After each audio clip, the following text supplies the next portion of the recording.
motivations, and how do you tap into that.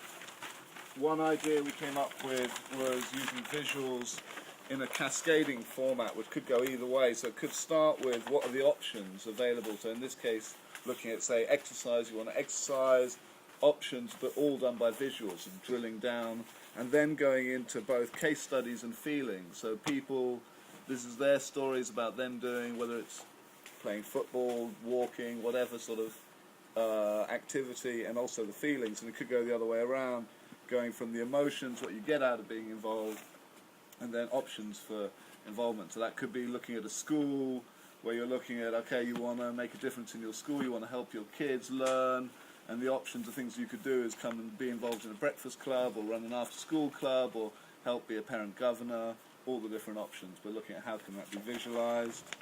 What else have we got? Because we were also community safety at the same time, wasn't it? We ended up merging the two groups, so that was quite an interesting discussion in itself to sort of understand what the kind of themes might be that were cutting across the pieces. And ironically for me, I thought it'd be visual things that would stand out, but actually there's some quite powerful words around the importance of listening and enabling people to find channels to express themselves. We had some debate around the effectiveness of virtual versus real channels, but the critical thing was about trust. You know, for community safety, trust is a very important part of that, and also your likelihood in terms of engaging is very much about whether you actually see results as that, and then led on to discussions on fear and resignation and all sorts, but yes, that was what I thought. We're also looking at the thing of, in order to engage, you can't just use one methodology, you've got to appeal in all sorts of different ways, different means, different visuals. And we started to draw out what were the different motivations for us as individuals coming here today, which are actually different motivations for getting involved, so whether it's connection or ideas or sharing, or sort of looking over and seeing a need or a want that's something that you see, okay, here's a problem, we want something that's over there. And it's a jigsaw puzzle as well. Jigsaw puzzle, emotions, and then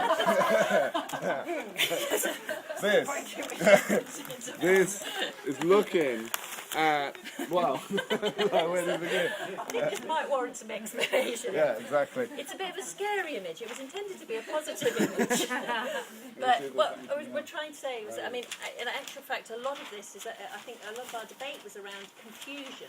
Confusion in our communities about the ways that people do communicate and connect, because there's a real tension between the real world connections and virtual world connections, and discomfort about how those two interrelate. And I think the other thing for me was something about that actually we've kind of got it all wrong. We need to be speaking less and looking more, and it is very much, as you were saying, about the cascade to emotions. You know, it's that's far more likely to have an impact in terms of community safety or engagement if we can really relate to people's emotions. And then we were looking at sort of images like this that would link up the sort of human aspect of actually doing things with whether it was materialistic or incentives around, so extrinsic motivators, and then feelings and intrinsic motivators, wanting to make a difference, wanting to feel a part of something, all those sorts of things, and how you could actually visualise that. There we go. There might be more, but we've lost